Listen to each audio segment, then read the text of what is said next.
الله وبركاته إن الحمد لله نحمده ونستعينه ونستغفره ونعوذ بالله من شرور أنفسنا ومن سيئات أعمالنا من يهده الله فلا مضل له ومن يضلل فلا هادي له وأشهد أن لا إله إلا الله وحده لا شريك له وأشهد أن محمدا عبده ورسوله صلى الله تعالى عليه وعلى آله وصحبه وسلم تسليما كثيرا أما بعد أعوذ بالله من الشيطان الرجيم ولئن سألتهم من خلق السماوات والأرض ليقولن الله قل فأنى تؤفكون আল্লাহ রাব্বুল আলামিনের যাবতীয় প্রশংসা যে আল্লাহ রাব্বুল আলামিন তার শেষ নবী প্রিয় নবী মুহাম্মদুর রাসূলুল্লাহ সাল্লাল্লাহু আলাইহি সাল্লামকে বিশ্বজাহানের জন্য রহমত স্বরূপ মক্কাতুল মুকাররমায় প্রথম নবুয়তের রিসালাত দিয়ে প্রেরণ করেন আর তার নবুয়ত রিসালাতের সমাপ্তি বা পূর্ণতা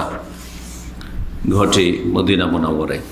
আমাদের ধারাবাহিক আলোচনা সিরাতুন নবীর চলে আসছে এই বছর 1441 হিজরিতে 2019 মোতাবেক। আমাদের আজকে পর্ব নম্বর হচ্ছে 18।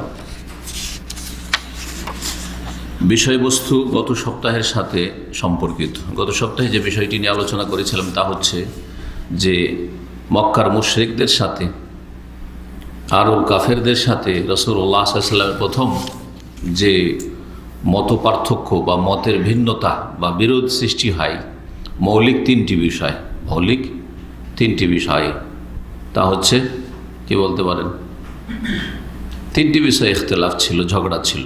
তাছাড়া আর অন্য কোনো পার্থিব বিষয় ছিল না, বরং পার্থিব বিষয়ে সমস্ত কিছুর ক্ষেত্রে নবুয়ত রিসালাতের আগমনের পূর্বে রাসূলুল্লাহ তাদের কাছে সবচেয়ে ভালো মানুষ ছিলেন। এই তিনটি মূল বিষয় কি? পরকাল, হ্যাঁ, না এটা না,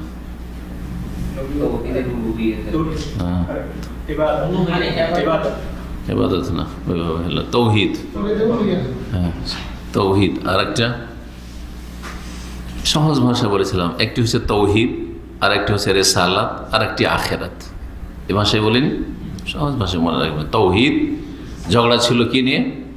তৌহিদ, আল্লাহ এক না দুই, এক আল্লাহর ইবাদত করতে হবে না বহু উপাস্যেরও ইবাদত উপাসনা করা যাবে। মুশরিকরা বলতো যে বড় আল্লাহ এক, কিন্তু বহু উপাস্য আছে যাদের উপাসনা ইবাদত পূজাপাঠ করা যাবে। তৌহিদ আর শিরকের লড়াই। তারপরে দ্বিতীয় যে দ্বন্দ্বের বিষয় ছিল রিসালাত, যে মুহাম্মদ কি নবী, রসুল না রসুল নয়। রাসূলুল্লাহ বললেন যে ইন্নী রাসূলুল্লাহ ইলাইকুম জামি, আমি আল্লাহ রসুল হয়ে এসেছি। আর তারা বললো যে তুমি মানুষ, তুমি কি করে রসুল হতে পারো? হ্যাঁ, আর মানুষ হলো আর কাউকে পেল না। এই সমস্ত বিস্তারিত আলোচনা হয়েছে, তাই না? জি হ্যাঁ। তৃতীয় যে বিষয় সেটা হচ্ছে পুনরুত্থান আর আখিরাত। পুনরুত্থানটা আখিরাতের প্রথম স্তর আর কি, বা কয়েকটি স্তর মধ্যে প্রথম দিকের স্তর। মানুষের মৃত্যুর পরে পুনরায় আল্লাহ উঠাবেন। মানুষের আখিরাত শুরু হয় মরণ থেকে, আর তারপরে বারজাখি কবরের জীবন, আর তারপরে কবর থেকে হাসরের মাঠে বিচার দিবসে উঠানোকে বলা হয় পুনরুত্থান, আল বাস বাদাল মত। এই ক্ষেত্রে দ্বন্দ্ব। রাসূলুল্লাহ সাল্লাল্লাহু আলাইহি ওয়াসাল্লাম তাদেরকে বললেন যে প্রত্যেক মানুষকে আল্লাহ এক সময় তাদের কবর থেকে বা যে যেখানেই ধ্বংস হয়েছে সেখান থেকে উঠাবেন, যার নাম হচ্ছে আল বাস বাদাল মত বা পুনরুত্থান। মৃত্যুর পরে পুনরায় আল্লাহ জীবন দান করবেন। আবার আল্লাহর সামনে হাজির হইতে হবে, এমন জায়গায় হাজির হইতে হবে যেখানে ফলাফলের জগৎ আছে কিন্তু কর্মের কোনো সুযোগ নেই। সেখানে রেজাল্ট দেওয়া হবে কিন্তু কাজকর্মের আর প্রস্তুতির কোনো সুযোগ নেই। আখিরা। মুশরিকরা বলল না না না, আমরা মরে যাওয়ার পরে সরে গেলাম, পচে গেলাম, মাটিতে মিশে গেলাম, তারপরে আবার উঠানো হবে। যালিকা রাজউম বাঈদ, এটা অনেক দূরের কথা, এগুলো অসম্ভব কথা। এই তিনটি বিষয়ের দুটি বিষয় নিয়ে গত সপ্তাহে বিস্তারিত আলোচনা হয়েছে। তা হচ্ছে রিসালাত, যে নবী মুহাম্মদ সাল্লাল্লাহু আলাইহি ওয়াসাল্লাম সত্য রাসূল, নবী এবং রাসূল। 2 নম্বর হচ্ছে যে মানুষের মরণের পরে এক সময় কি হবে, পুনরুত্থান হবে, আখেরাত, দুনিয়ার পরে আখেরাত, পরকাল রয়েছে, যেখানে প্রত্যেক ব্যক্তি তার ন্যায্য অধিকার বা হক পাবে, কারো ওপর অবিচার করা হবে না। দুনিয়াতে মানুষ হক পায় না, তাই না? এই দুটো বিষয় নিয়ে বিস্তারিত আলোচনা হয়েছে। বাকি থেকে গেছে প্রথম যে বিষয়টি বলেছি, তৌহিদ, হ্যাঁ, আল্লাহর একত্ব। জি হ্যাঁ, এই তৌহিদ এমন একটি গুরুত্বপূর্ণ বিষয়, যেই বিষয়টি নিয়ে সমস্ত নবী রাসূলগণ এসেছেন। যেই তৌহিদ প্রতিষ্ঠার জন্য মানব জাতিকে, জিনকে সৃষ্টি করা হয়েছে, যে তৌহিদ হচ্ছে সর্বপ্রথম ফরজ আর সবচেয়ে বড় ফরজ। এই তৌহিদের জন্য মানব জাতি আদম সন্তান দুই ভাগে বিভক্ত হয়েছে, মুমিন কাফের, হ্যাঁ, বা মুসলিম আর মুশরিক বহুত্ববাদী। জি, দুই ভাগে ভাগ হয়েছে। এই তৌহিদের ঝগড়ার কারণেই জান্নাত আর জাহান্নাম তৈরি হয়েছে। তৌহিদে যদি ঝগড়া বাদ দিয়ে দেয় তাহলে জাহান্নামের কোনো প্রয়োজন নেই। সবাই যদি মুওয়াহিদ, এক আল্লাহকে মেনে নেয়, তাহলে সবাই জান্নাতি একসময়, তাহলে জাহান্নামের কোনো প্রয়োজন নেই, তাই না? কিছু পাপিষ্টরা আছে, ওদের সাজা শাস্তি দিয়ে শেষ। তাহলে জান্নাত জাহান্নাম এসব কিসের জন্য? তৌহিদের জন্য। তৌহিদ এমন একটি গুরুত্বপূর্ণ বিষয় যে এই তৌহিদের ভিত্তিতে দাঁড়িয়ে পাল্লা কায়েম হবে। যার তৌহিদ নেই ওর জন্য ফালা নকিমু লাহুম ইয়াউমাল কিয়ামাতি ওয়াজনা, সূরাতুল কাহফ আল্লাহ বলছেন, ওর জন্য দাঁড়িয়ে পাল্লা কায়েমের কোনো প্রয়োজন নেই। ওর কি মাপবে? ওর তো আসলটাই নেই। তৌহিদের জন্য দাঁড়িয়ে পাল্লা কায়েম হবে। তৌহিদ নেই, বিনা হিসাবে জাহান্নাম। মুশরিক বিনা হিসাবে জাহান্নাম। তৌহিদের গুরুত্ব নিয়ে আর লম্বা আলোচনা করছি না, তবে এই আজকের বিষয় হচ্ছে এই তৌহিদ। মক্কার মুশরিকরা আল্লাহর তৌহিদকে, আর বিশেষভাবে সমস্ত নবীর জাতিরা, সমস্ত আম্বিয়াগণের জাতিরা এই তৌহিদে উলুহিয়াতকে বা তৌহিদুল ইবাদাকে অস্বীকার করত, বা ওখানে শিরক করত, কিন্তু তৌহিদ রুবুবিয়াত মানত। নাস্তিক তেমন মানব জাতির মধ্যে ছিল না। আজকাল যেমন নাস্তিকের সংখ্যা একটু বেড়েছে এই সায়েন্সের যুগে, হ্যাঁ, প্রযুক্তির যুগে, তেমন ছিল না। গোটা আরবে হাতে গোনা কয়েকজনও নাস্তিক পাওয়া যেত না। এই জন্য নাস্তিকদের সম্পর্কে কোরআনে কারীম শুধুমাত্র একটি আয়াত আছে, শুধুমাত্র একটি আয়াত আছে। কোরআনে কারীম মানব জাতির সমাধানের জন্য এসছে, তাই না? তো মানুষের যেমন রোগ থাকবে তেমন সমাধান আসবে। তো রোগ ছিল শিরকের, হ্যাঁ, রোগ ছিল কুফরের, রোগ ছিল বিভিন্ন পাপাচারের, কিন্তু নাস্তিকতা, আল্লাহ নেই এই কথা বললে লোক তেমন ছিল না। কারণ এটা মানুষের নেচারের খেলাফ, মানুষের প্রকৃতির খেলাফ। মানুষের প্রকৃতিতে আছে যে প্রত্যেকটা জিনিসের বানানোওয়ালা আছে। এটা সব ক্ষেত্রে স্বীকার করছে, নাস্তিকও স্বীকার করছে। কিন্তু যখন আসমান জমিন আর সমস্ত সৃষ্টিকুলের সৃষ্টিকর্তা বানানোওয়ালা কে, তখন তারা বলছে প্রাকৃতিকভাবে এসছে, প্রাকৃতিকভাবে এসছে। কিন্তু বাকি যতগুলি জিনিস রয়েছে, মোবাইল, এই পানির বোতলটা, এই যে কোরআনের কপিটা, এগুলো নাস্তিকের জিজ্ঞাসা করা হয় যে এগুলো প্রাকৃতিকভাবে এসেছে পৃথিবীতে, নাকি এগুলো কেউ তৈরি করেছে? হ্যাঁ, অবশ্যই তৈরি হয়েছে। এটা প্রেসে তৈরি হয়েছে, কোরআন ছেপেছে। এটা পানির কোম্পানি, পানির ফ্যাক্টরিতে তৈরি হয়েছে। ওগুলো মোবাইলের কোম্পানি আছে যারা তৈরি করেছে, তাই না? জি, সব কিছুতে স্বীকার করছেন। শুধু মানুষকে তৈরি করেনেওয়ালা কেউ নেই, আসমান জমিন সৃষ্টি করেনেওয়ালা কেউ নেই, এটি অস্বীকার। তো আজকের সভ্যতার যুগের অসভ্য মানুষের চাইতে অনেক ভালো ছিল 1400 বছর আগের বা তার আগের কাফের জাতিগুলি, যে আল্লাহর অস্তিত্বকে তারা অস্বীকার করতো না। আল্লাহর অস্তিত্বকে অস্বীকার করতো না। আল্লাহ আছে কথা বলতো, কিন্তু আল্লাহর সহযোগী আছে এ কথা বলে মুশরিক হইত। যারা দেবদেবীর পূজা করত তারাও বলতো যে বড় আল্লাহ সে আল্লাহ, ওপরওয়ালা, যেমন হিন্দুরা বলে ওপরওয়ালা, ওইটা, যিনি আসমান জমিনের সব কিছুর মালিক, হ্যাঁ, সব কাজ তিনি করেন, কিন্তু তার অনেক সহযোগী আছে, বা তার কাছে পৌঁছার জন্য অনেক বড় বড় ব্যক্তিত্ব আছে, যাদের ওসিলাতে বা যাদের শাফাতে, সুপারিশে ওই আল্লাহ পর্যন্ত পৌঁছা যায়। ওই লোকগুলির উপাসনা, পূজা, এবাদত করলে আল্লাহকে পাওয়া যাবে। সেটা প্রতিমার আকারে, যারা পৌত্তলিক প্রতিমার আকারে পুজেছে, আর যারা কবর পূজারী, মাজার পূজারী, অলি আউলিয়ার পূজারী, গস কুতুবের পূজারী, জিলানি চিস্তির পূজারী, তারা শুইয়ে দিয়ে দাফন করে তার পূজা করেছে। দুটো একই জাতি, শুধু ধরনটা ভিন্ন ভিন্ন। মানব জাতির ইতিহাসে দুই রকমের শিরক যুগ যুগ ধরে চলে আসছে। হয় দাঁড় করে পূজা করেছে, প্রতিমা মূর্তি তৈরি করে, আর না হলে শুইয়ে দিয়ে দাফন করে পূজা করেছে। যেমন আজকের মুসলিম সমাজে কবর মাজার পূজা, যেটা ভারত, বাংলাদেশ, পাকিস্তানের অধিকাংশ মুসলিমদের শিরকি ধর্ম, তৌহিদ ভিত্তিক ধর্ম নয়। আকীদা মক্কার মুশরিকদের মতোই, বরং তার চাইতে জঘন্য। গত সপ্তাহে একটা পয়েন্ট দিয়ে উল্লেখ করেছি যে আগের মুশরিকরা তৌহিদে রুবুবিয়তে শিরক করতো না, আল্লাহর কাজে শিরক করতো না। গত সপ্তাহে কিন্তু বুঝিয়েছি তৌহিদে রুবুবিয়ত কাকে বলে, তাই না? আল্লাহর কাজে আল্লাহ একত্র প্রতিষ্ঠা করা, আল্লাহর কাজগুলি তারা মানত যে আল্লাহই করে। দলিলগুলি আপনাদের সামনে, কোরআনের আয়াতগুলি আমি শোনাবো আজকে। কিছু বিস্তারিত শোনাইলে তো অনেক সময় লাগবে, কিন্তু সংক্ষেপ হইলে শোনাবো আপনাদেরকে। যে তারা স্বীকার করতো যে আল্লাহর কাজগুলি অন্য কেউ করে না। জি, দরগা দুর্গা করেন না, লাত উজ্জা মানাত, ওই যুগে যে বড় বড় তাদের দেবদেবী ছিল উপাস্য, ওই সব করে না, আল্লাহই করে, একাই আল্লাহ করে। তো এইসব লাত উজ্জা মানাত হোবাল, এই 360টা মূর্তির পূজা কেন? তা হচ্ছে এগুলি হাওলায় সুফা আওনা ইন্দাল্লাহ, আল্লাহর কাছে এরা আমাদের জন্য কি করবে? সুপারিশ করবে। এই জন্য এক। আর একটা যুক্তি ছিল, যারা সুপারিশ করে তারাই হচ্ছে ওসিলা, মাধ্যম। সুতরাং বলতো যে মা না'বুদুহুম ওয়াল্লাযীনা ইত্তাখাযু মিন দুনিহি আউলিয়া, আল্লাহ সূরা জুমারে বলছেন যে যারা আল্লাহকে বাদ দিয়ে আল্লাহর সাথে অন্যান্য আরো পৃষ্ঠপোষক মানে মাবুদ, উপাস্য সাব্যস্ত করেছে, মা না'বুদুহুম, তারা বলতো যে আমরা এদের আসলে পূজা করি না, কিন্তু কেন এদেরকে সেজদা করছি, কেন এদের কাছে আমরা প্রসাদ পেশ করছি, কেন মানত পেশ করছি, এদের জন্য জবাই করছি, এদের কাছে ফরিয়াদ করছি, বা এদের কাছে দোয়া করছি, যাচ্চা করছি, সব কেন?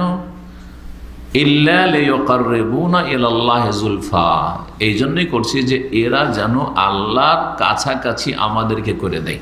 লিয়ুকাররিবুন, আল্লাহর সান্নিধ্য লাভ করিয়ে দেয়, আল্লাহর নৈকট্য লাভ করতে পারি এদের মাধ্যমে। তো যার মাধ্যমে নৈকট্য লাভ করা যায় সেটা কি মাধ্যম বাংলায়? সেটা হচ্ছে ওসিলা। এদেরকে ওসিলা হিসাবে ধরছি। তারা বলতো এটা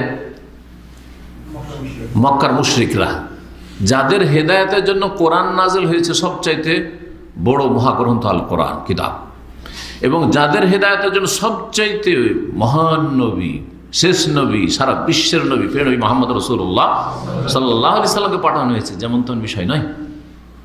তাহলে কত বড় শিরক আর কত বড় অপরাধ, কত বড় কুফরিতে তারা লিপ্ত ছিল। এই সেম আকীদা কি মাজার পূজারীদের নয়?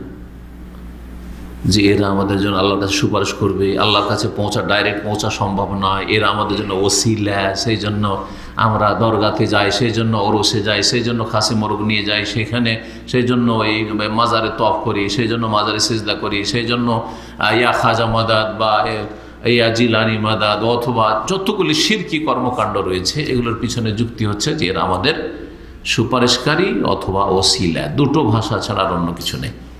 তাহলে মক্কার মুশরিকদের কথা আর বর্তমান যুগের মাজার পূজারীদের কথায় কোনো ভিন্নতা নেই। ভিন্নতা কিসে আছে? যে এদের দাড়ি টুপি আছে আর ইসলামের লেবাস পরে আছে, মুখোশটা ইসলামের, আর আমাদের সাথে নামাজ পড়ছে, বা আমাদের সাথে পড়তে চাই না, বরং যদি সহি আকীদার কথা, তৌহিদের কথা বলেন তো এত নাপাকের নাপাক যে মসজিদ ধুইতে হবে, এই ফতোয়া তাদের আছে।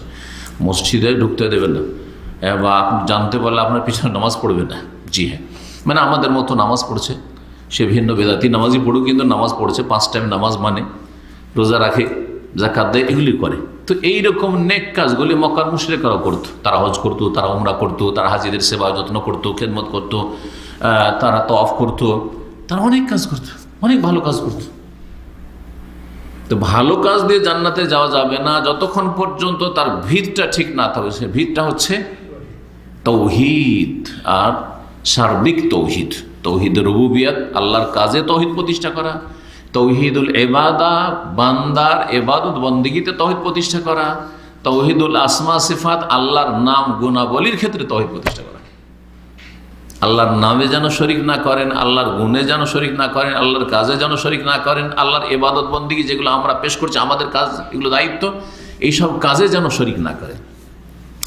তো মক্কার মুশরিকদের সাথে আসল যে দ্বন্দ্ব ছিল সেটা হচ্ছে এই তৌহিদুল উলুহিয়া বা তৌহিদুল ইবাদা। তৌহিদুল উলুহিয়ার অপর নাম হচ্ছে তৌহিদুল ইবাদা, যার সংজ্ঞা বারবার করে বলছি, কারণ এইটা বোঝা জরুরি। শিরক থেকে বাঁচার জন্য বোঝা জরুরি যে আপনার যাবতীয় ইবাদত বন্দেগী, কাজ কর্ম, যেগুলি নেক কাজ করছেন অথবা মন্দ কাজ থেকে বাঁচছেন, সেটা আল্লাহর জন্য সুনির্দিষ্ট করা। কার জন্য? আল্লাহর জন্য সুনির্দিষ্ট করা। বান্দার কাজে আল্লাহর একত্ব প্রতিষ্ঠা করা। এর ব্যাখ্যাই হচ্ছে যে বান্দা যতগুলি কাজ করে, আপনিও বান্দা আমিও বান্দা, আমরা যতগুলি কাজ করি এগুলি কার জন্য করব? একমাত্র আল্লাহর জন্য করব। ওতে একটু অংশ কাউকে দেবো না। নবীকেও দেওয়া যাবে না, রসুলকেও দেওয়া যাবে না, ইব্রাহিমকেও দেওয়া যাবে না, নূহকেও দেওয়া যাবে না, আদমকেও দেওয়া যাবে না, মুহাম্মদ সাল্লাল্লাহু আলাইহি ওয়াসাল্লাম কাউকে দেওয়া যাবে না, আর কোনো সাহাবিকেও দেওয়া যাবে না, আর জিলানিকেও দেওয়া যাবে না, চিশতিকেও দেওয়া যাবে, কাউকে দেওয়া যাবে না। ইবাদত কার জন্য? আল্লাহর জন্য। মা লাকুম মিন ইলাহিন গায়রু, কত জায়গায় কোরআনে কারীম মা লাকুম মিন ইলাহিন গায়রু, আল্লাহ ছাড়া তোমাদের কোনো সত্য উপাস্য নেই, সব বাতিল।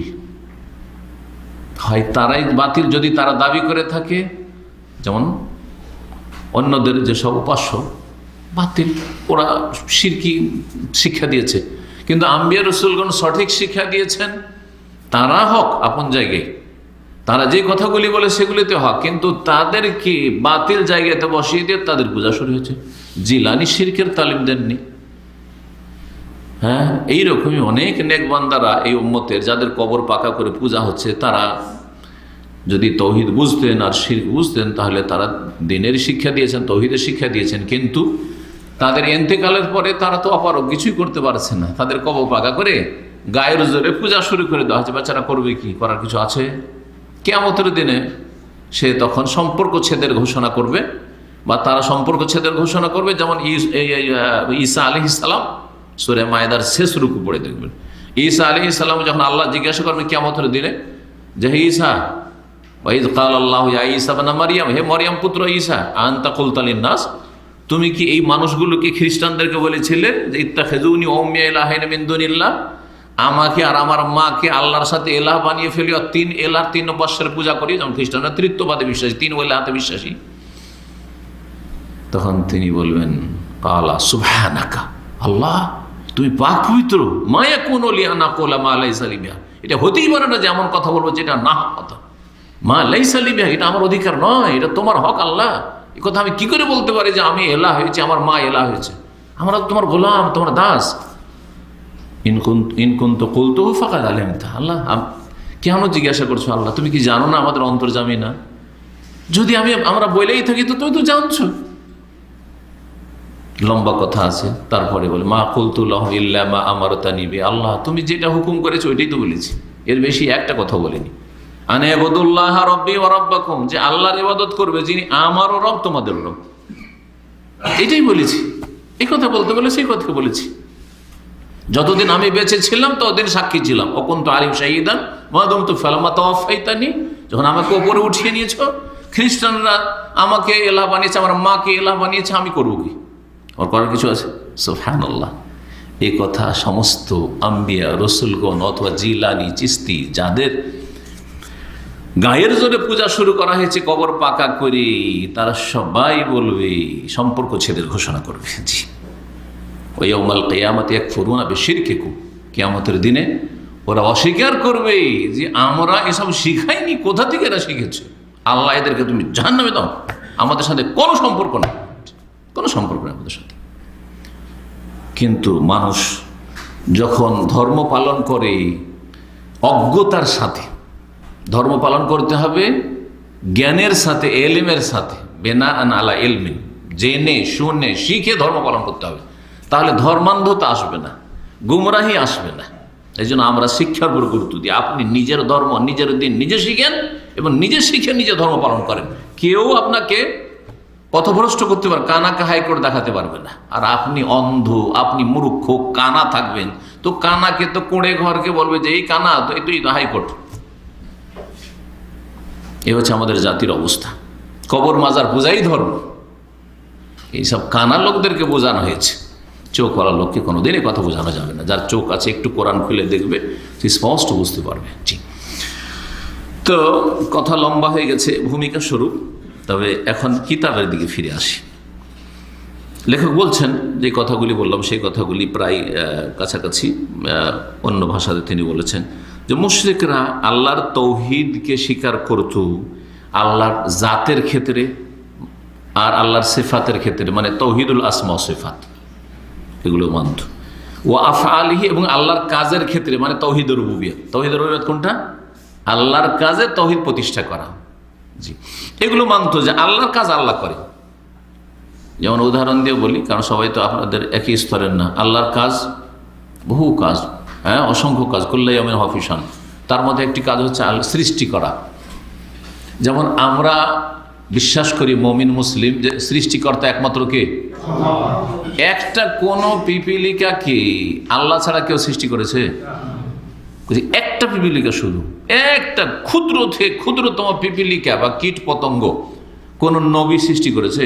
ইব্রাহিম বা আমাদের শেষ নবী বা জিলানি? আরে জিলানি আপনাকে ছেলে দেওয়া তো দূরের কথা, একটা পোকার কথা জিজ্ঞাসা করেছি যে একটা পোকা মাকড় সৃষ্টি করেছে? একটা চিস্তি একটা সৃষ্টি করেছে?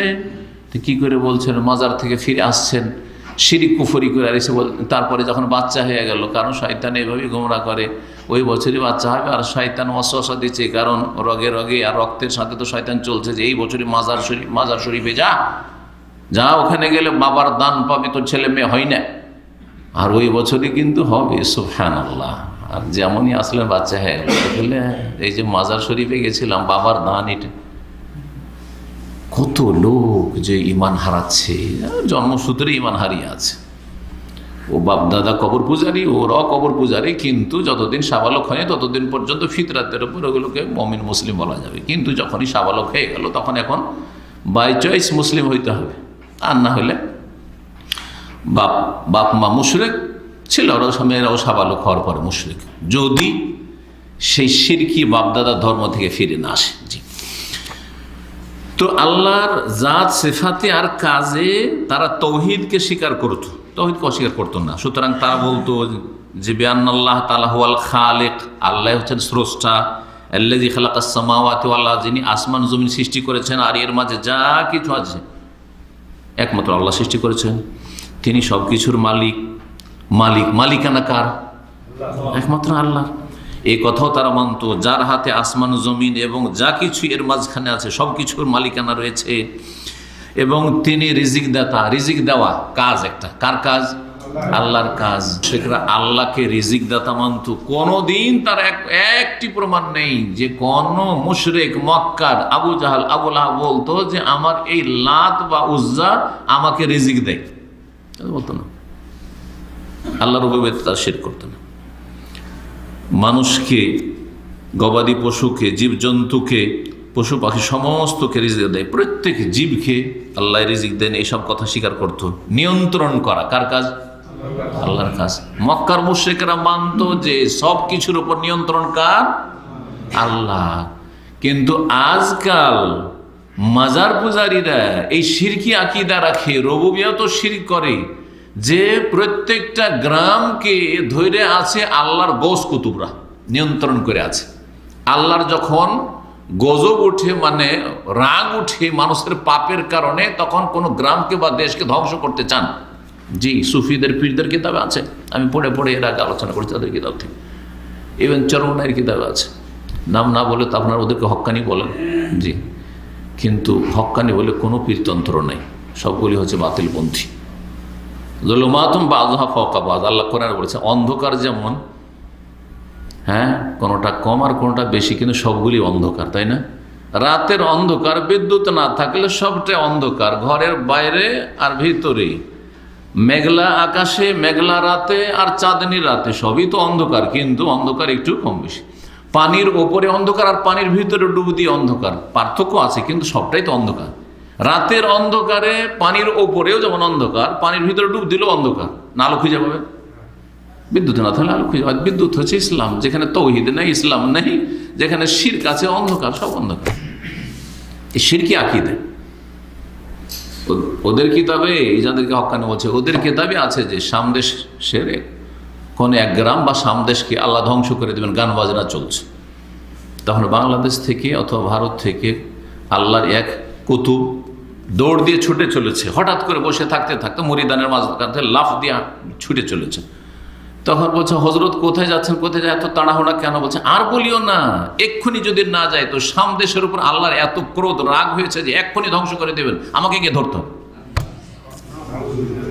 এগুলি হচ্ছে পীর মুরিদির শিরকি কুফরি আকীদা।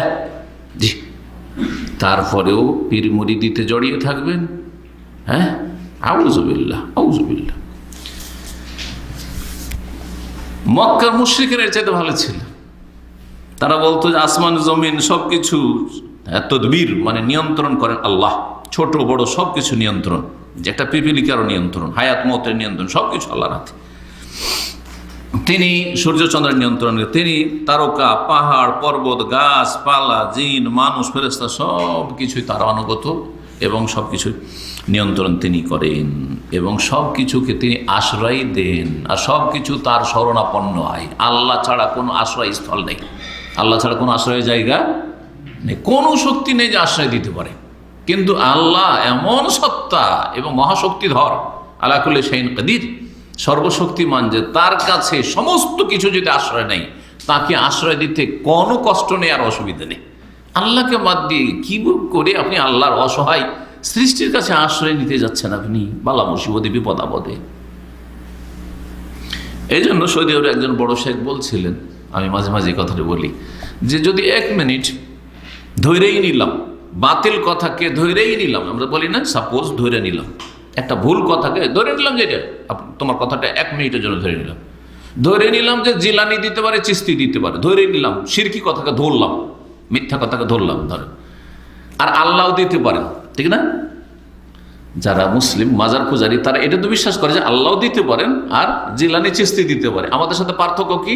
যে একমাত্র আল্লাহ দিতে পারেন, জিলানি চিস্তি দিতে পারেন। ওরা বলছে আল্লাহও দিতে পারেন আর জিলানি চিস্তিও দিতে পারেন। ধরে নিলাম তোমাদের কথাটাই, তোমাদের শিরকি কথাই ধরলাম।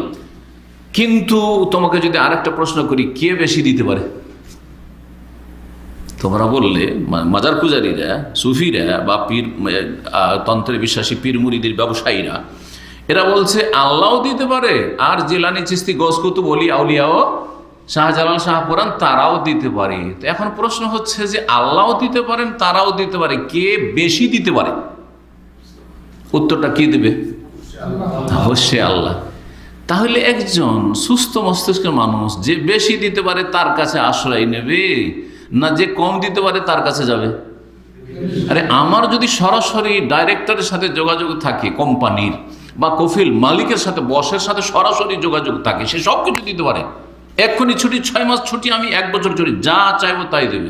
আমাকে 10,000 20,000 লাগবে, আমাকে বাড়ি করতে টাকা লাগবে, দেন আমি বাড়ি করে আসি, লাগবে। ইচ্ছা করলে সব দিতে পারে, শোকাজ করা লাগবে না, কেউ জিজ্ঞাসা করার নাই তাকে, তাই না?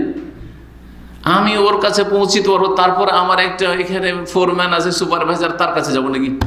বলেন দেখি, কখনো যাবো না, তাই না? তারপরে তো দুনিয়াতে একটা ফোরম্যান আর সুপারভাইজার থাকে, আল্লাহর তো কোনো ফোরম্যান সুপারভাইজারও নেই, সবাই বান্দা। এই না যে জিলানি চিস্তি আল্লাহর ফোরম্যান সুপারভাইজার, ওটাও না, কিছুই না। দলিল কোরআন পড়েন তাহলে বুঝবেন। সূরা মারইয়ামের শেষ আয়াতগুলি পড়েন, ইন কুল্লু মান ফিস সামাওয়াতি ওয়াল আরদি ইল্লা আতির রহমানে আবদা। আসমানে এবং জমিনে যে কেউ আছে, ইন কুল্লু, যত কেউ আছে, যে কেউ আছে, ফেরেশতা হোক আর জিন হোক আর মানুষ হোক, ইল্লা আতির রহমান, পরম করুণাময় আল্লাহ রাব্বুল আলামিনের কাছে আসবে, হাজির হবে, আবদান, দাস হয়ে, গোলাম হয়ে। আবদান মানে বুঝেন না? আবদান মানে কি? গোলাম, দাস হয়ে আসবে। এই জন্য আপনি যখন কালেমার শাহাদাত পড়ছেন, আশহাদু আল্লা ইলাহা ইল্লাল্লাহু ওয়া আশহাদু আন্না মুহাম্মাদান আবদুহু ওয়া রাসূলুহু, সাক্ষ্য প্রদান করছি যে আল্লাহ ছাড়া কোনো সত্য মাবুদ নেই, আরও সাক্ষ্য প্রদান করছি যে মুহাম্মদ আবদুহু, তার গোলাম।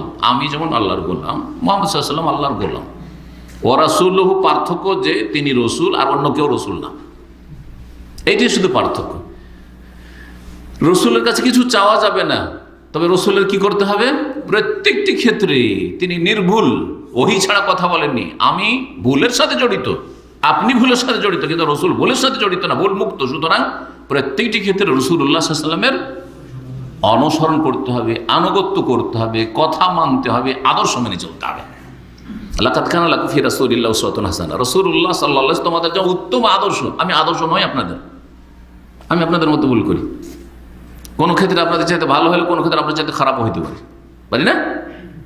কিন্তু রাসূলুল্লাহ সাল্লাল্লাহু আলাইহি ওয়াসাল্লাম সব ক্ষেত্রে সবার চাইতে ভালো, সব ক্ষেত্রে সবার চাইতে ভালো, তিনি আদর্শ। জি।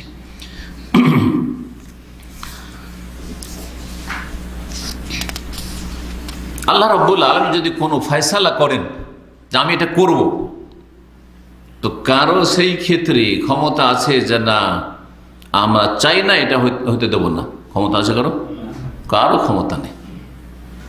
দুনিয়ার যে কোনো শাসকের ক্ষেত্রে ঠেকানোর ক্ষমতা আছে, ঠেকানোর ক্ষমতা আছে। দুনিয়ার যে কোনো শাসকের ক্ষেত্রে সারা দেশের মানুষ যদি উঠে পড়ে লাগে, তো একা শাসক করবেটা কি? সারা দেশের মানুষের মধ্যে সেনাবাহিনী আছে, তার নিরাপত্তা বাহিনীও আছে, আছে না নেই? তার ডিফেন্সের লোকেরাও আছে। তারাও যদি জনগণের সাথে হয়ে যেত, তুই একাই করবেটা কি? করতে পারবে? কিন্তু আল্লাহ রাব্বুল আলামিনের ক্ষেত্রে এইসব কথা কি প্রযোজ্য?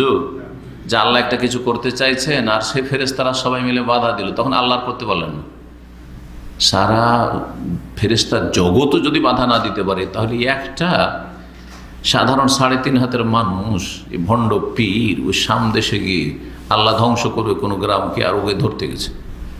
এসব কথা বিশ্বাস করে? এত কুফরি কথা বিশ্বাস করেন?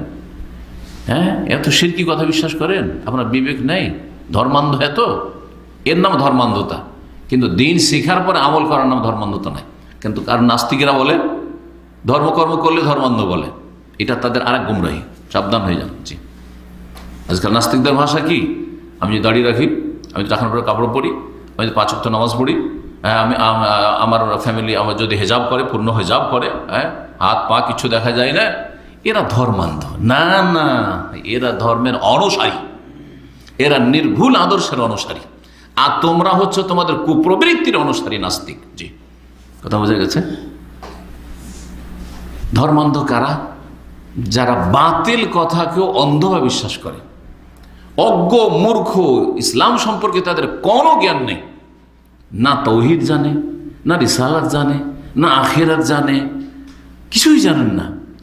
না তাওহীদ কত প্রকার জানে, না ইসলাম কি জানে, না ঈমান জানে, না ইহসান জানে, কিছুই জানে না, কোনো জ্ঞান নেই। বাস যেটা বলে দিল হুজুরে কিবলা, সেটাই অন্ধভাবে মানে, কোনো লেখাপড়া করেন ইসলাম সম্পর্কে। এরা হলো ধর্মান্ধ। কথা বুঝে গেছে? সুতরাং মুসলিম সমাজে যারা শিরক বিদআতে জড়িয়ে আছে তারা ধর্মান্ধ। কিন্তু যারা তাওহীদ ভিত্তিক দিন পালন করে, শিরক মুক্ত দিন পালন করে, সুন্নাহ ভিত্তিক দিন পালন করে, বিদআত মুক্ত দিন পালন করে, তারা ধর্মান্ধ না, বরং তারা আল্লাহর আসমানি বিধান যেটা নির্ভুল, সে আসমানি বিধানের অনুসারী, যেখানে কোনো ভুল নেই, লা রাইবা ফি, যাতে কোনো রকমের সন্দেহ সংশয় নেই।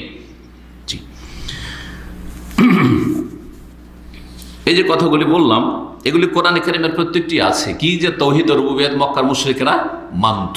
জি, এই আয়াতগুলি সূরা মুমিনুনের সংক্ষেপে বলি, আয়াত নম্বর 88, সূরা আনকাবুতের আয়াত নম্বর 61, 62, সূরা লোকমানের আয়াত নম্বর 25, সূরা জুমারের আয়াত নম্বর 38, সূরা যুখরুফের আয়াত নম্বর 87। এতগুলি আয়াতে সাক্ষী রয়েছে, আল্লাহ সাক্ষী দিচ্ছেন মক্কার মুশরিকদের সম্পর্কে, যাদের হেদায়েতের জন্য, যাদেরকে কুফরি আর শিরক থেকে, জাহান্নাম থেকে বের করার জন্য, জাহান্নামে তারা রাস্তা থেকে ফিরানোর জন্য সবচেয়ে শ্রেষ্ঠ রসুলকে পাঠাচ্ছেন, সবচেয়ে শ্রেষ্ঠ কিতাব পাঠাচ্ছেন। তাদের সম্পর্কে আল্লাহ সার্টিফিকেট দিচ্ছেন যে এরাকে যদি জিজ্ঞাসা করো যে আল্লাহর কাজগুলি কে করে, এক একটা করে কাজ উল্লেখ করে, লা ইয়াকুলুন্না আল্লাহ, অবশ্যই অবশ্যই তারা বলবে, কসম করে তারা বলবে যে আল্লাহ ছাড়া এগুলো কেউ করে না, আমাদের দেবদেবী লাত উজ্জা মানাত এসব কিছুই করে না। তো কেন পুজো তাহলে? কেন এদের উপাসনা করো? উত্তর শুরুতে বলেছি কি, সুপারিশ করবে আর এরা ওসিলা হবে, সুপারিশ করবে আর ওসিলা হবে, আল্লাহ পর্যন্ত এগিয়ে দেবে। আমরা পাপি তাপি ডাইরেক্ট আল্লাহ পর্যন্ত পৌঁছতে পারবো না। এইসব গোমরাহিগুলি তাদের ছিল। এই আয়াতগুলি এক একটা করে যদি শোনাই তো সময় লাগবে, তারপরে মনে করছি যে দু একটি আয়াত শোনাই। কারণ সূরা মুমিনুনে এক জায়গাতে কয়েকটি বিষয় রয়েছে। সূরা মুমিনুনের আয়াত নম্বর 84 থেকে শুরু হয়েছে। আল্লাহ বলছেন 84 থেকে 88 পর্যন্ত, কুল্লে মানিল আরযু ওয়া মান ফিহা ইন কুনতুম তা'লামুন। হে নবী, তুমি এদেরকে জিজ্ঞাসা করো যে লেমানিল আরযু, এই জমিন কার, মানে জমিনের মালিক কে, এই পৃথিবীর মালিক কে, ওমান ফিহা, এবং পৃথিবীর উপর যা কিছু বা যে কেউ রয়েছে এদের মালিক কে, মানুষের মালিক কে, রব্বুন নাস কে, মালিকুন নাস কে, সূরা নাসে বলা হয়েছে। ইন কুনতুম তা'লামুন, আচ্ছা এই মক্কার মুশরিকরা বলো তো, এই মক্কার লোকেরা, আমার জাতিরা বলো তো, তোমরা যদি জানো তো উত্তর দাও যে জমিন এবং জমিনে যারাই রয়েছে, যে সৃষ্টি রয়েছে, এগুলোর মালিক কি? সায়াকুলুনা লিল্লাহ, তো তারা শীঘ্রই বলে উঠবে যে এগুলো আল্লাহর। এগুলো কার? সব আল্লাহ। জমিন আল্লাহর, জমিনে যে কেউ আছে, যা কিছু আছে আল্লাহর, যা সৃষ্টি আছে আল্লাহর। জি, কুল, তাহলে তাদেরকে বলো, আফালা তাযাক্কারুন, কেন উপদেশ নিচ্ছ না? যখন আল্লাহর, তো আবার দেবদেবীর পূজা কেন? সব কিছু আল্লাহর, তো সব ইবাদত আল্লাহকে দাও। গত সপ্তাহে বলেছি যে তৌহিদের রুবুবিয়্যাত দলিল হচ্ছে কিসের?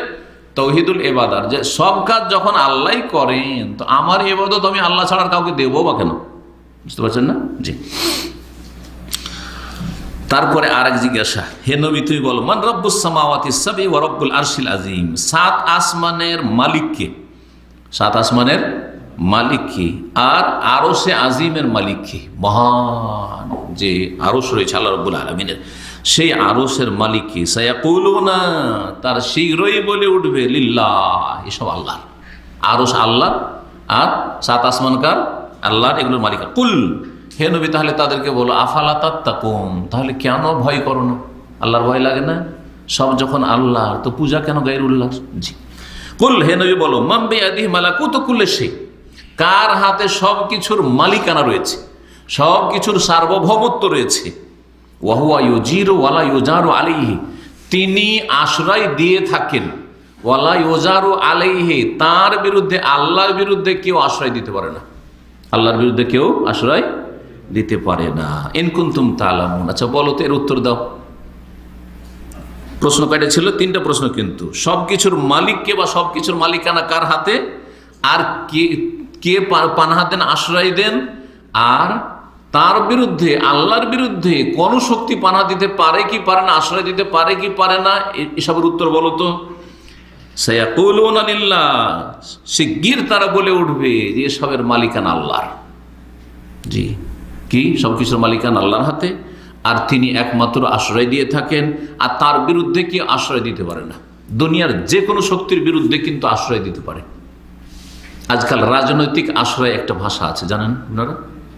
এক দেশে কিছু করলো, আর ওই দেশ থেকে যখন ওই দেশের সরকার তাকে ওয়ান্টেড করলো, মোস্ট ওয়ান্টেড যাকে ধরো, তখন পশ্চিমা দেশে আশ্রয় নিলে সেটাকে বলে রাজনৈতিক আশ্রয়। রাজনৈতিক আশ্রয় বলে অনেকে আছে পলাতকে। সালমান রুশদি যখন স্যাটানিক ভার্সেস কোরআনের বিরুদ্ধে, তখন ওকে ব্রিটেন আশ্রয় দিয়ে দিল। তাসলিমা নাসরিনকে পশ্চিমা দেশ আশ্রয় দিয়েছে, তারপরে ভারত আশ্রয় দিয়ে রেখেছে।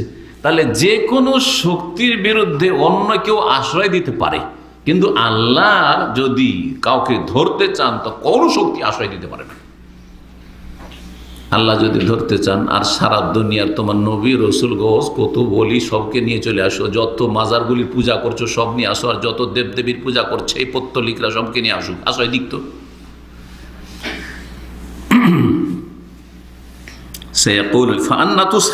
তাহলে তোমরা জাদুগ্রস্ত হয়ে কোথায় যাচ্ছ? তোমার জাদু লেগেছে কেন? কোথায় কোথায় ঘুরছো তোমরা? বাল আতাইনাহুম বিল হক, বরং তোমাদের কাছে সত্য সহকারে এসেছি বা সত্য নিয়ে এসেছি। ওয়া ইন্নাহুম লাকাযিবুন, আর এই মক্কার লোকেরাই হচ্ছে মিথ্যাবাদী, যারা অন্ধ হয়ে এসব শিরকি ধর্মকর্ম করে থাকে। এই ছিল সূরা মুমিনুনের কয়েকটি আয়াত, আর এই রকমই কথাগুলি রয়েছে সূরা লুকমান, জুমার, যুখরুফ আর আনকাবুত।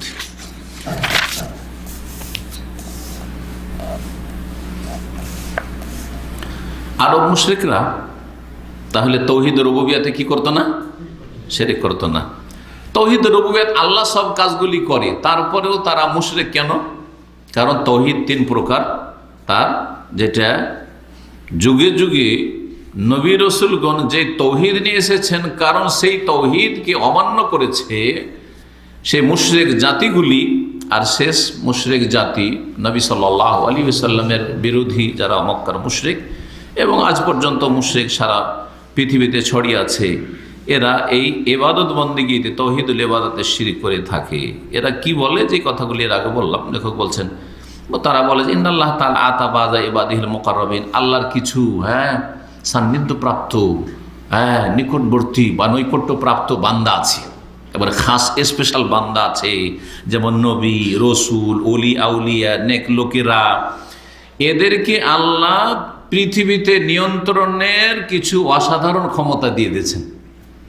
অন্য ভাষায় যেমন একজন প্রধানমন্ত্রী বা রাষ্ট্রপতি বিভিন্ন দফতর ভাগ করে দিয়ে দেন, এটা হচ্ছে রেলমন্ত্রী, তো এটা হচ্ছে আপনার কি যোগাযোগ মন্ত্রী, আর একটা হচ্ছে আপনার গৃহমন্ত্রী বা স্বরাষ্ট্রমন্ত্রী, আর একটা হচ্ছে পররাষ্ট্রমন্ত্রী, ফরেন মিনিস্টার, আর একটা হচ্ছে ডিফেন্স মিনিস্টার, আপনার কি বলছে প্রতিরক্ষা মন্ত্রী, যে দপ্তর ভাগ টাগ করে দিয়েছে। ঠিক এইরকম কথাও তারা বলতো যে আল্লাহ এগুলো সব ভাগ টাগ করে দিয়ে দিয়েছে। আর এই কথাগুলি মাজার পূজারীরা আজকেও বলে, ওই মুশরিকরা প্রাচীন যুগে বলেছে, আর এখন এই কথাগুলি বলে। বর্তমান যুগের যারা মাজার পূজারী বেরেলভি, তাদের মানে যতগুলি মাজার পূজারী আছে তাদের একটা বড় হেডলাইন নাম হচ্ছে বেরেলভি। এই আহমদ রেজা খান বেরেলি শহরের, ইউপির, উত্তরপ্রদেশের, ভারতের বেরেলি শহরের একজন কবর পূজারী, বড় তাদের আলেম ছিল। সে এদেরকে সঙ্গবদ্ধ করে, আর এইগুলো ছড়িয়ে ছিটিয়ে বিভিন্ন নামে আছে বাংলাদেশ। এই বেরেলভিদের মধ্যে দেওয়ানবাগি, আটরসি, মাইজভান্ডারি, ফুলতুলি, জোনপুরিটা 50-50, আর সারসেনা, অর্ধেক বেরেলভি অর্ধেক এরা দেওবন্দি। কিছু দেওবন্দির কথা মানে, আর কিছু বেরেলভি কথা মানে। তো এই সবগুলি, আর এরকম আরও মেলাগুলি আছে আপনার, আরও রাজার বাড়ি না কি বলেন যেগুলো, তারপরে আরও সব মানিকগঞ্জ পীর, তারপরে কোথায় চন্দ্রপাড়া পীর। আমাকে কত ভাইয়েরা যে বলে এত নাম কোথা থেকে মুখস্থ, শেখ এদের উপরে একটা আলোচনা করি, এদের উপরে একটা আলোচনা করি, এদের উপরে একটা আলোচনা করি। তো আমি দেখেছি যে এগুলো 2 ক্যাটাগরির পীর, হয় তারা একবারে বেরেলভি বড় শিরককারী, আর না হইলে বড় শিরক আছে কিছু কিন্তু লুকায়িত, তাদের বড়দের মধ্যে আছে, জনগণ কি ওগুলো জানাই না যে ওদের কিতাব বড় বড় শিরক আছে, যেমন চরমনাইয়ার সারসিনা, এদের কিতাবে বড় বড় শিরক আছে, কিন্তু জনগণ এত অন্ধ, আর ওরা অত ভিতরে ঢুকে জানেও না। এরা বেচারা মনে করে যে আমরা হক্কানি বা আমাদের পীর সাহেবের হক্কানি, কিন্তু এদের কিতাবেও বড় বড় শিরক আছে। তবে তারা দেওবন্দি সিলসিলার শিরক বিদআতকারী। এরা দেওবন্দি সিলসিলার, ভারতের যে দেওবন্দ, ওই দেওবন্দের ওলামাদের ফলোয়ার নিজেদেরকে দাবি করে, আর তার সাথে দেওবন্দের মধ্যেও জগা খিচড়ি ঢুকে গেছে। তাদের মধ্যে কিছু ভালো আছে যারা অনেকটা সজাগ এইসব শিরকের ক্ষেত্রে, আর অধিকাংশের মধ্যে শিরক বেদাত এভাবে লুকিয়ে আছে। জি, ওয়াহদাতুল উজুদ, হুলুল, এরকম আকীদাগুলি। তো যাই হোক, এগুলো বলার উদ্দেশ্য হচ্ছে যাতে করে বর্তমান যুগের শিরক আর শিরককারীদেরকে চিনতে পারেন, বেদাত এবং বেদাতকারীদেরকে চিনতে পারেন। যদি এদেরকে না চেনেন তো ভাববেন না যে ওই শিরকগুলি মনে হিন্দুরাই করে, আর শিরকগুলি ওই 1400 বছর আগে ওরাই করেছে, আর এইসব মনে হচ্ছে দাড়ি টুপিওয়ালারা শিরক করেন। এদের কিতাবে শিরক ভরা আছে, এদের আকীদাতে মগজের শিরক ভরা আছে, আর বেদাতে তো ভরপুরে আছে। এই জন্য সতর্ক সাবধানে সব এই সিলসিলাগুলি থেকে। জি, তো এরা বলতো যে আল্লাহ রাব্বুল আলামিন এসব নেক ওলি আউলিয়া, নবী, রসুল, এদেরকে কি করেছেন, পৃথিবীতে নিয়ন্ত্রণের বেশ কিছু ক্ষমতা দিয়ে দিয়েছেন। আল্লাহর হুকুমে এরা নিয়ন্ত্রণ করে। যে কথাটা বলছিলাম, বেরেলভিরা করেছি কি, যে দান হচ্ছে 2 রকম, বা শক্তি হচ্ছে 2 রকম। একটা হচ্ছে জাতি, আর একটা হচ্ছে আতাই। আহমদ রেজা খান লিখছে তার কিতাবে। আল্লাহর ক্ষমতা হচ্ছে সত্তাগত ক্ষমতা, আর জিলানি, চিস্তি, আর এইসব যে মাজারওয়ালাই, যে ওলি আউলিয়া, তাদের ভাষায় এদের ক্ষমতাগুলি হচ্ছে কিরকম, আতাই, মানে আল্লাহ প্রদত্ত। আল্লাহ এদেরকে ক্ষমতা দিয়ে রেখেছে যে তুমি রোগ ভালো করতে পারবা, তুমি ছেলে মেয়ে দিতে পারবা, তুমি মানুষকে জীবিত করতে পারবে। এই জন্য দেখেন চরমনায় কিতাবে কুম্বে ইজনির কিসসা আছে না, ঈসা আলাইহিস সালাম কে আল্লাহ মর্যাদা দিয়েছিলেন, তারপরে তিনি কি বলতেন? কুম বিইজনিল্লাহ, এই উঠো, আল্লাহর হুকুমে উঠো, তাই না? কোরআন আছে, কার হুকুমে? আল্লাহর হুকুমে বলতেন। আর চরমনের কিতাবে ভেদে মারিফাত ইয়াদে খোদা কিতাবের নাম, ওই কিতাব আছে যে এক পীর তার মুরিদদের, বুড়ো মুরিদ আর তার একটা নাতি ছিল, হঠাৎ করে মারা গেল। আরে এই একটা নাতি কোন রকম করে খাওয়াই তো এই বুড়ো দাদাকে বা নানাকে, এই নাতি মারা গেল তো কি করে খাবে? যখন অভিযোগ জানতে পারলো তাদের অবস্থা, তখন রাগ আর বরদস্ত হইল না যে আল্লাহ এই কাজ করেছে বা মালাকুল মত এই কাজ করেছে, নউজুবিল্লাহ। গিয়ে বললো কম বেজনি, আমার হুকুমে উঠো, আমার হুকুমে উঠো বলতে লাফিয়ে উঠে গেল, জিন্দা হয়ে গেল। চরমনের কিতাব আছে।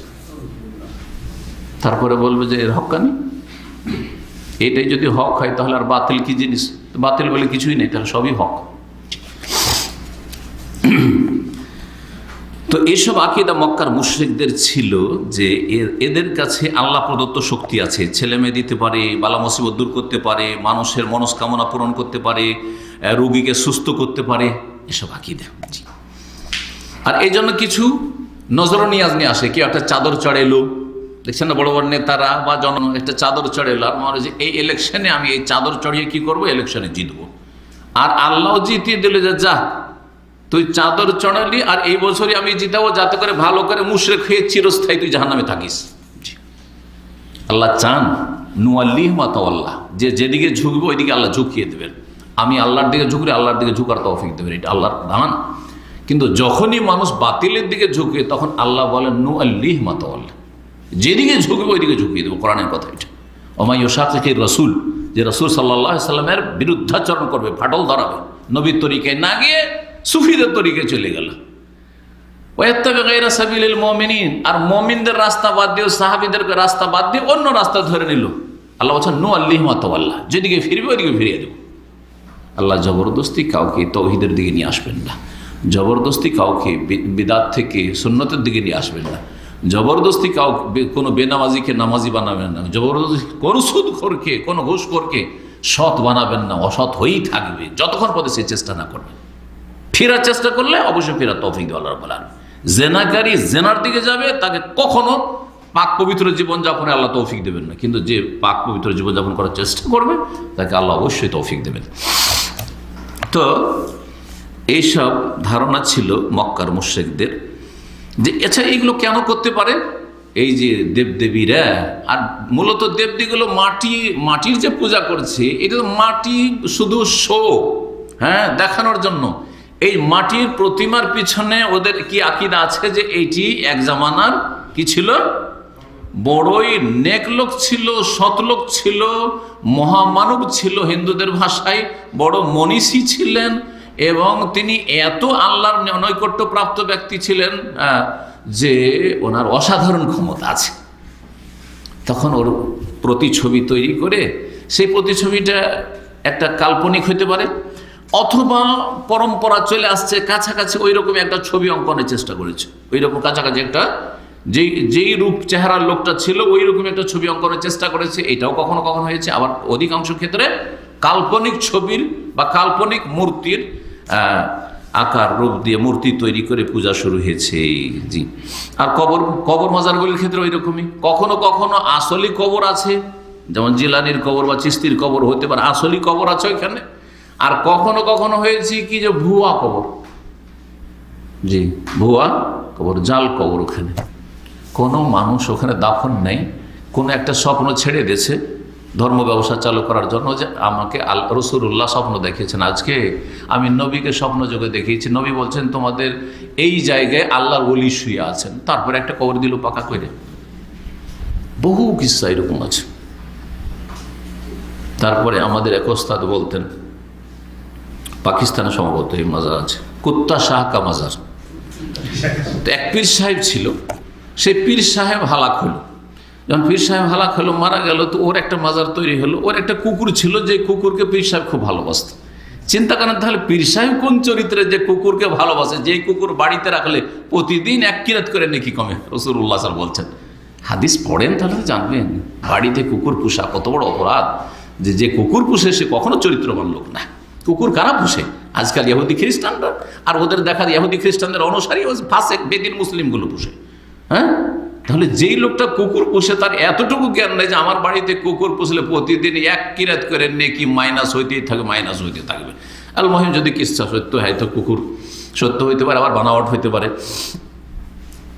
কুকুরটা মারা গেল, তখন মুরিদানরা চিন্তা ভাবনা করলো যে আমাদের পীর সাহেবের কুকুর, দেখেন পীর সাহেবের কুকুর হওয়ার জন্য কুকুরেরও মর্যাদা বেড়ে গেল, কুকুর আল্লাহর ওলি হয়ে গেল, বুঝতে পারলেন না? তখন ওর জানাজা দিল, দাফন করলো, আর তারপর ওর উপরে চাদর চড়াইলো, ফুল চড়াইলো, ওটা একটা মাজার হয়ে গেল, যে মাজারের নাম হচ্ছে কুত্তা শাহ কা মাজার। আর আপনারা তো জানেন যে বাংলাদেশে কল্লা শাহর মাজার আছে।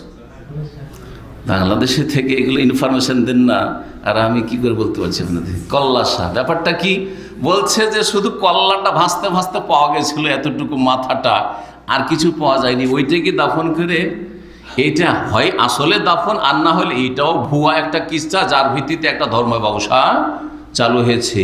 এটা হচ্ছে বিনা পুঁজির ব্যবসা, বিনা পুঁজির ব্যবসা, এতে পুঁজি টুজি লাগে না। জি,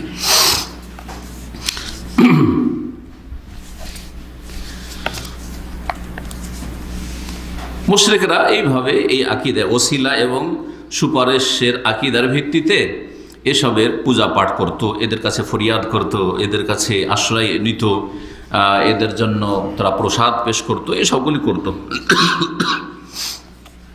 আর যেমন বললাম এর আগে যে পূজা দুইভাবে হইত, হয় মূর্তির আকারে আর না হলে কবরের আকারে। প্রাচীন যুগ থেকে দুই রকমের পূজা চলে আসছে। কেউ যদি আপনাকে বলে যে তোমার দলিল কি, মক্কার মুশরিকরা মূর্তি পূজা করতো, সেই জন্য আল্লাহ মুশরিক বলেছেন, কাফের বলেছেন, আর কবর মাজারে যারা সিজদা করে তাদেরকে তোমরা মুশরিক বলছো, এটা বাড়াবাড়ি করছো, তোমরা অন্যায় কথা বলছো, এটি বলে কিন্তু বিদাতিরা। এর দলিল শুনবেন।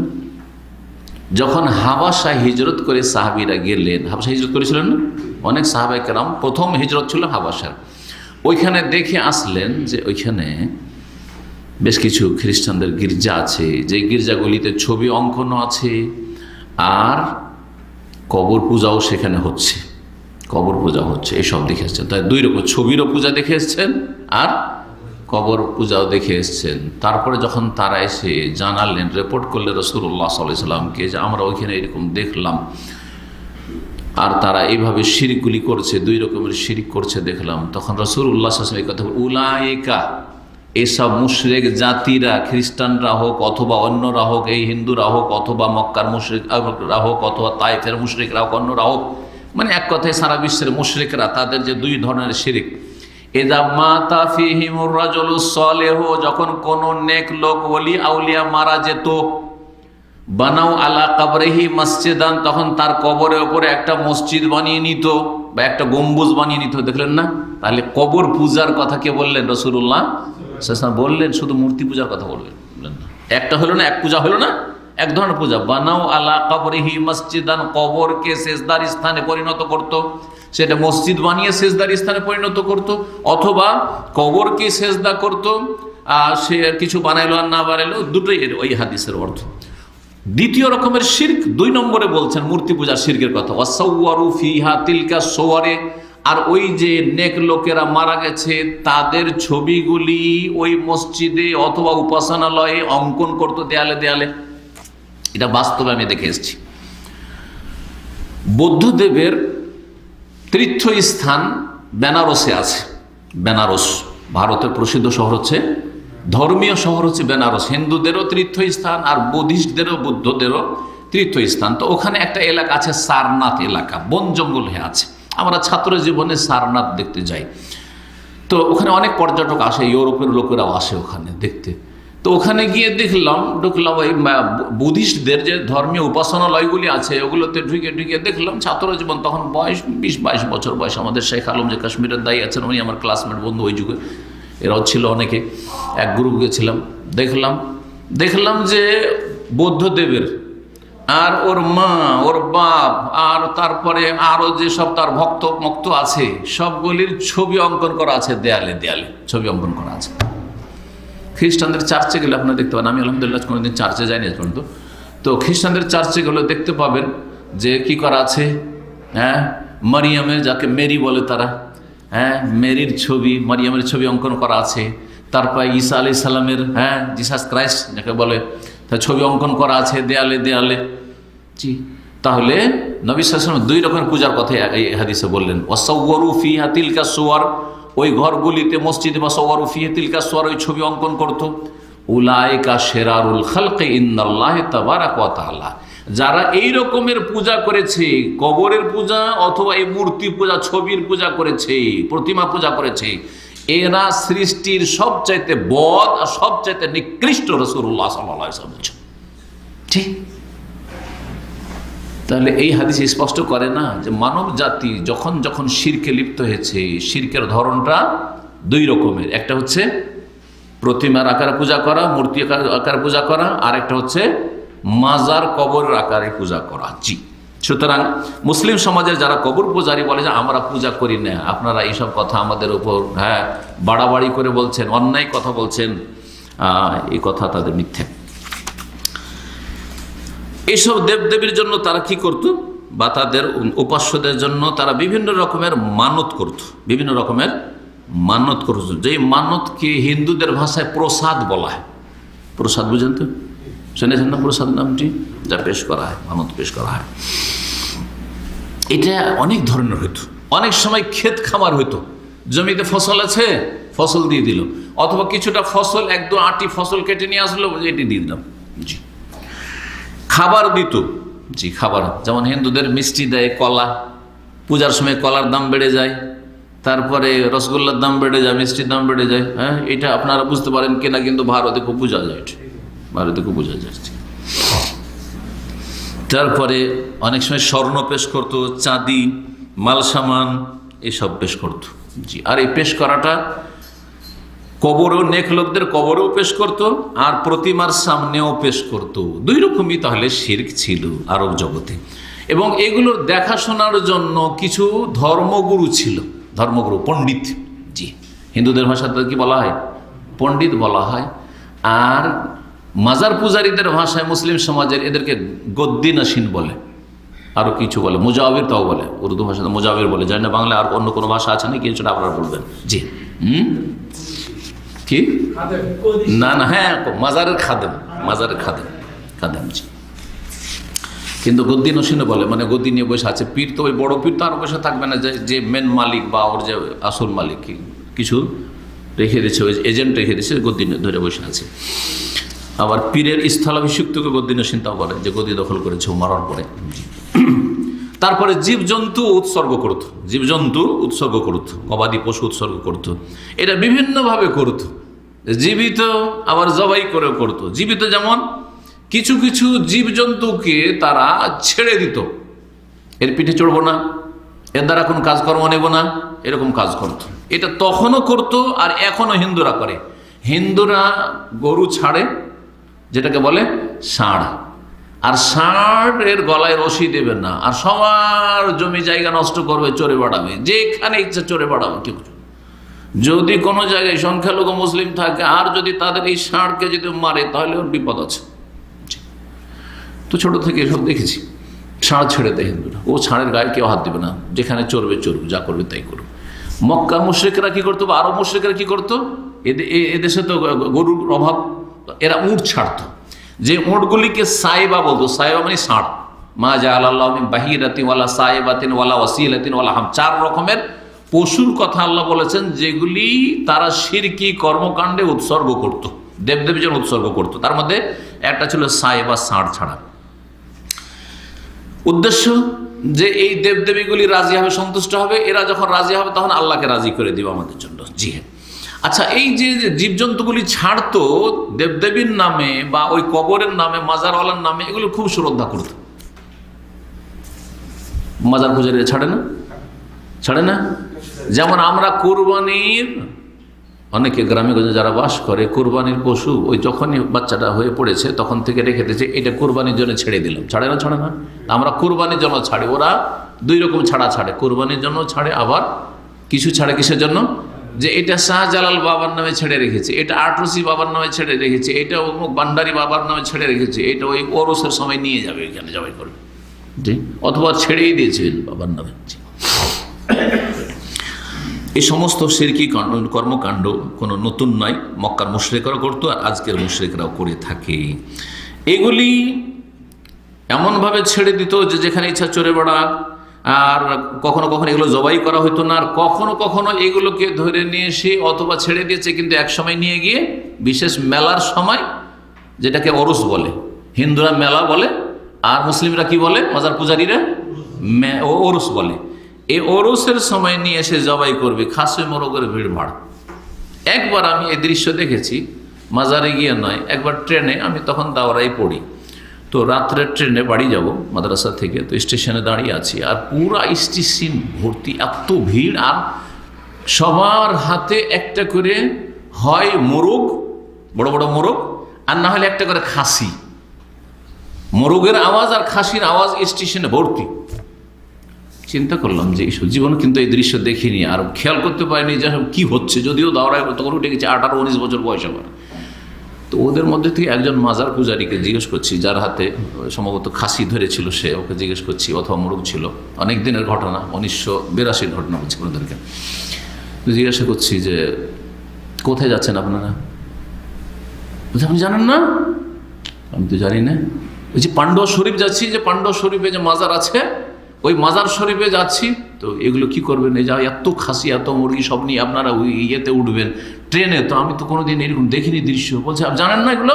এগুলো নিয়ে যেতে হয়, ওরসে নিয়ে যেতে হয়, নিয়ে গিয়ে বাবার কাছে এগুলো আমরা পেশ করি, হ্যাঁ, নজরানা পেশ করি, এগুলো আমরা নিয়ে গিয়ে। বুঝতে পেরেছেন?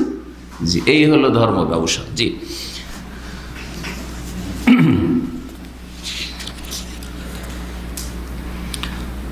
মক্কার মুশরিকেরা আরো যে কাজটি করত, বর্তমান যুগের লোকেরা করে, সেটা হচ্ছে যে এই যে দেবদেবীগুলি আছে অথবা যে মাজারগুলি আছে, এগুলিতে বছরে একবার বা দুইবার তারা মেলা লাগাতো। একবার বুধবার কি করত? মেলা লাগাতো। এই মেলাগুলির নাম তাদের ছিল সুখ, ওকাজ, সুখে ওকাজ, সুখে জিলমাজাজ, এইসব বিভিন্ন মেলাগুলি লাগতো। এই মেলাকে মুসলিম সমাজের শিরিককারীরা, মাজার পূজারীরা কি বলে? ওরস। ওরস ওরস কোত্থেকে এসছে জানেন? যদি আমার আলোচনাতে ওরস মানে কিন্তু বিবাহ। ওরস মানে শাব্দিক অর্থ মেলা নয়, ওরস মানে বিবাহ। এই জন্য আরব দেশে ওই যে পাত্রীর জন্য, যে নতুন পাত্রী যে বিবাহ হবে কন্যা, ওই পাত্রীর জন্য বিয়ের দিনে যে খাস যে ড্রেসটা পরবে, লেডিস মার্কেটে গেলে দেখবেন যে তৈরি করা আছে, যেগুলোর দাম অনেক, 1000, 2000, 1000 এটা কম বললাম, 2000, 5000, 10,000 টাকা দাম। এই যে তৈরি করা আছে, এই লেবাসগুলোর নাম জানেন? আরুসা। মাশাআল্লাহ, জানে আরুসা। আচ্ছা, ওই পোশাকটার নাম আরুসা। আর ওই যে পোশাকটা পরবে যে মেয়েটি, ওর নাম হচ্ছে আরুস। ওর নাম হচ্ছে কি? আরুস। আর যে ছেলেটা বিয়ে করবে বর, তার নাম হচ্ছে আরিস। তার নাম হচ্ছে আরিস। আর বিয়ের নাম হচ্ছে উরস। বিয়ের নাম হচ্ছে উরস। কয়টা শব্দ বললাম? উরস বিবাহ, কথা বোঝা গেছে? আর আরিস বর, আর আরুস ও কন্যা যে পাত্রী, আর এই আরুসা হচ্ছে এই ড্রেসটা, লেবাস আরুসা, হ্যাঁ, কন্যের ড্রেস। জি, তো পীরের মাজারে কিনা ওরস লাগে, ওখানে আবার কোন বিবাহ লাগে জানা আছে? হ্যাঁ, জানা আছে? এতদিন ধরে ক্লাস করো, জানা আছে? হ্যাঁ, কি জানা আছে? ওখানে কোন বিবাহ লাগছে? হ্যাঁ, ওদের আকীদাটা শোনেন। এই কবর পূজারীদের আকীদা, আশেক মাসুক পড়েছেন না? চরমনাইয়ের একটা কিতাব আছে, কিতাবের নামই হচ্ছে আশেক মাসুক। আশেক আর মাসুক। আশেক মানে প্রেমিক, আর মাসুক মানে যার প্রেমে পড়েছে, যার প্রেমে পড়েছে। আল্লাহকে বোঝায় মাসুক, আর এই বন্ডরা হচ্ছে, মানুষ হচ্ছে কি? আশেক। এই জন্য ভারত, বাংলাদেশ, পাকিস্তানে বেদাতিরা নাম রাখে আশেকে রসুল, আশেকে এলাহি, কারণ নাম হচ্ছে আশেকে এলাহি, কার নাম আশেকে রসুল। মদিনায় একটা ছাত্র পড়তে এসেছিল হাটহাজারি বা ফুটিয়া থেকে, ওর নাম ছিল আশেকে এলাহি। তো ওকে আমরা বলতাম যে তুমি আশেকে এলাহি, এটা কোন কোরআন হাদিসে কোথাও আশেক শব্দটা আছে? চুপ হয়ে যেত। মদিনায় এসে তার কিছু বলতে পারছে না, এগুলো বেদাতি নাম আমাদের দেশে। তো কি বলছিলাম? হ্যাঁ, আশেক মাসুক মানে প্রেমিক, আর যার প্রেমে পড়েছে, যার প্রেমে পড়েছে ও হচ্ছে মাসুক, তার ইশকে পড়ে গেছে। আর আশেক মানে যে প্রেম করেছে, প্রেমে পাগল হয়ে গেছে। ওরা বলে যে পীর আল্লাহকে ছাড়া কিছু বুঝে না, আল্লাহর প্রেমে এমন পাগল হয়েছে। তার লাইলা মজনুর কিস্সা কিন্তু আছে এদের কিতাবে, এই আশেক মাসুক কিতাবে লাইলা মজনুর কিস্সা দিয়ে আপনাদেরকে ধর্মকর্ম বুঝিয়েছে চর্মনাই বলরা। তো বলছে যে আল্লাহর জন্য এত পাগল আছে, এত পাগল আছে যে আল্লাহকে পাই না, কখন পাবো? কারণ প্রেমিক যখন প্রেমিকার সাথে প্রেমে পড়ে তখন রাত দিন তার দানা পানি খাওয়ার কোনো চিন্তা নেই, একটাই কথা সব সময়, ঘুম হারাম হয়ে গেছে। কি?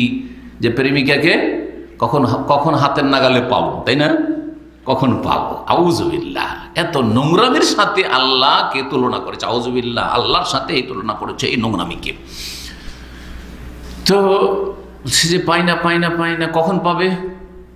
এই যখন আশেক মানে এই সুফি, আশেক মানে এই যে সুফি যে আল্লাহর প্রেমে পাগল হয়েছে, সে যখন মরলো, মরা বলা তো বেয়াদবি, কারণ ওরা তো আল্লাহর ওলিরা মইরাও মরে না, এটা তো আকিদা তাদের না, আর এক শিরকি আকিদা। হ্যাঁ, আল্লাহর ওলিরা মরে মরে না, এইটাকে বৈধ করতে হলে আগে বলতে হবে যে হায়াতুন নবী, নবী মরে না, এরাও মরে না, নবীও মরেননি, মারা যাননি, আর এরাও মরে না, তুই তো মরে না। কিন্তু এই যে যে দুনিয়ার যেটা মরণ আমরা বলছি, এই মরণের মাধ্যমে কি হইল? দুনিয়া থেকে তার সম্পর্ক যখন ছিন্ন হয়ে গেল, এখন আল্লাহর সাথে তার কি হচ্ছে? ওই যে বাসরের রাতে যে আশেক মাসুকের পাত্র পাত্রীর দেখা সাক্ষাৎ হয় বরকন্যের, ওই রকম এখন দেখা সাক্ষাৎ হচ্ছে, মানে মৃত্যুর দিন, মৃত্যু দিবস। সেই জন্য যেই দিন মারা গেছে মৃত্যু দিবসকে তারা কি বলে? ওরসের দিন বলে। কি বলে? ওরসের দিন বলে। আপনাদের নেতা শেখ মুজিব মারা গেছে, ওইটাকে মৃত্যু দিবসই বলছেন আপনারা। শেখ জিয়াউর রহমান বা জিয়াউর রহমান মারা গেছে, সেটাকে কি বলছেন? মৃত্যু দিবসই বলছেন। আরও কেউ মারা গেছে অথবা মরবে, বাপ মা আপনার কেউ মরেছে, যারা বেদাতিরা মৃত্যু দিবস আর জন্মদিবস পালন করে, এইসব জন্মদিবস আর মৃত্যু দিবস বলে, কিন্তু পীরদের মৃত্যু দিবস বলা হয় না। কি বলা হয়? ওরস লেগেছে, মানে ওই মৃত্যু দিবস উপলক্ষে মেলা লেগেছে ওইখানে।